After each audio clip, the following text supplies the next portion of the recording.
From our studios in Scottsdale, Arizona, welcome to Retirement News Online. So when the paychecks stop in retirement, your bills actually don't. That's why income planning and pre-retirement planning is at the heart of every successful retirement. Joining me is Adam Howard. You practice in Lexington, Kentucky with Envisage Wealth Advisors. We wanted to talk about pre-retirement here. This is a topic that I think a lot of people really concern themselves with at the right time.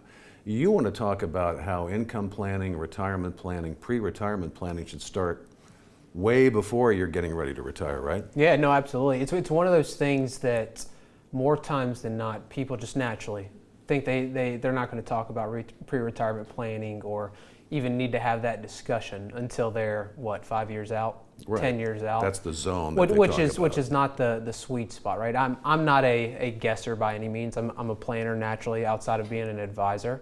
So if I'm trying to set a goal to do something or be somewhere, I want to have a good idea of how to get there and even a time frame on when I can be there. Well, and you're a younger dude, right? Would you start thinking about retirement planning now? I do it every year for myself, right? Because things change every year, right? I might have a goal in my head that, 60 is my retirement age as a human, as an individual, right? That might change next year. So we're having to make adjustments as time goes on, make sure we're accumulating money properly. Things change in the market, technology changes, the investment world changes. So we have to evolve and be able to do so. So with that adaptability, talk about, let's say, how the considerations change for somebody who's 35 or 40 as we get into the 50s, and as we get into the late 50s, the early 60s. What are the main considerations? How does that evolve? Sure. So just basic, right? You're probably not making as much money in your, say, low 30s that you might be as in your low 50s. Okay? Life situations might be different. You might be single, maybe married, just married, no kids, might be able to save a lot more. I don't have kids yet, but I'm going to make the assumption that when those kids come and they get older, savings rates change, more money goes out the door than you'd like to keep. So being able to, again, plan for that and adjust as life changes around you.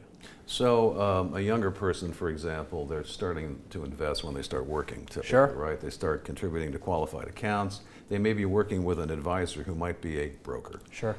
They're concerned, I think, only about accumulating at some number that's, some intangible number out there that they're trying to hit. That doesn't really solve the problem, does it? No. Well, in more times than not. We'll have clients, prospects come in the office and, hey, Adam, I'm putting 3% in my 401k, right? That's what my employer's giving me. Maybe I'll up it to 5 next year. I don't like guessing, right? Would it make a lot more sense if we could put a plan together and say, hey, Scott, I know you're only putting $1,000 a month in your 401k, but if you did $1,150 or $1,200 a month, we'll get you there pretty accurately and within a good time frame, with a good plan in play, right? Without having to guess of, okay, maybe I'll wake up one day and be able to retire. So it sounds like you're saying that pre-retirement planning should start as soon as you start investing.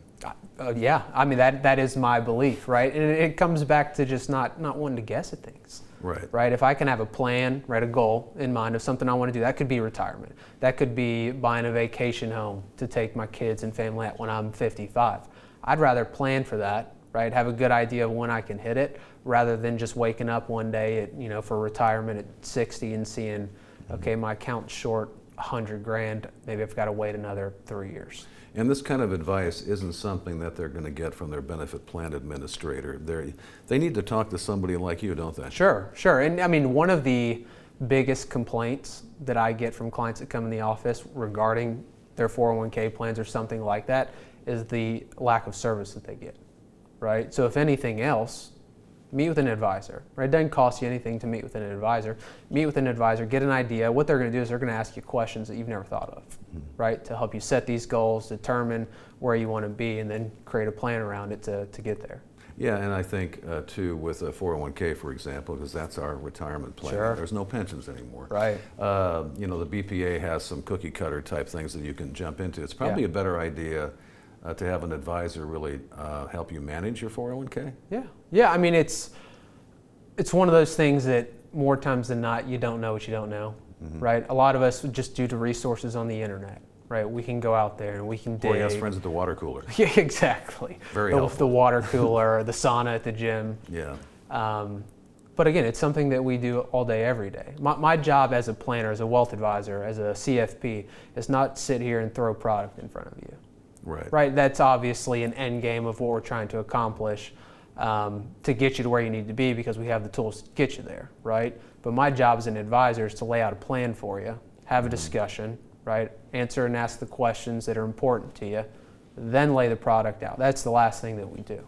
Yeah, and I think a lot of people think that the 401k is really only the only option they have, maybe an IRA, but there's all kinds of other things that you can do. It's important to get the match from your employer, right? Correct. But then after that, maybe there's some other things you can do. You just have to keep being consistent. I guess the last question here, so we get to 50. Now we got some assets, right? Now we're on that. We're within, maybe 10 to 15 years of retirement. What are we thinking about? What are we doing at that point? So we're 50 years old, right? That's typically the light switch that goes on, that people are like, okay, I'm starting to get to that age where, kids are out of college, or maybe they're getting into college, and we're starting to, in my parents' situation, more money gets to stay inside the house because they're not spending on their kids in high school and travel, sports, and you name it.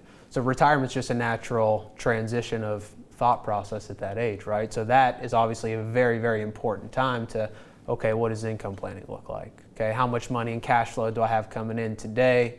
What debt's going to be paid off by the time I decide I want to retire? And then determine, how can we make up for some of that, and just at least make sure our expenses are paid, we've got cash flow coming in every month. And then obviously you've got the longevity risk aspect. Okay, if I retire at 60 because we're financially able to, what happens if I live to 90? You've got the estate planning conversation that might come into play there. Kids are now adults. Do we trust our kids? Are they punks? Do we trust them that if something happened that we're not going to be, they're not going to spend all of our money, right? So now some of the even estate. You mean they're not supposed to just buy a Lamborghini? It happens. It happens. Okay. If I was 18 and inherited a bunch of money, I can't say I wouldn't do it, but no, it's definitely a very, very important conversation to be had. You're a smart guy, though. He's Adam Howard with Envisage Wealth Advisors. You can find him in Lexington, Kentucky, and whether you're young or old or thinking about retirement or not even thinking about anything, you should probably give him a call. This is Retirement News Online.